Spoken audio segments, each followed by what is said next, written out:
kids, today let's learn how to write a small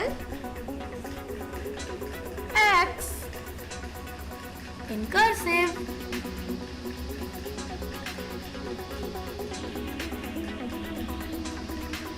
Start making a straight tilt line with a curve from the base line to the middle line and from the middle line to base line in form of reverse C.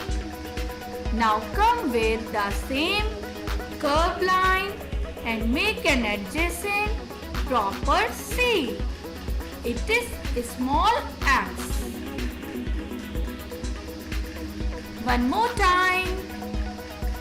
Start making a straight tilt line with a curve from the base line to the middle line and from the middle line to base line in form of reverse C.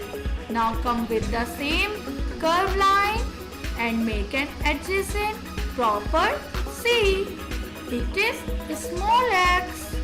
Please like and subscribe Kid Guru for more videos.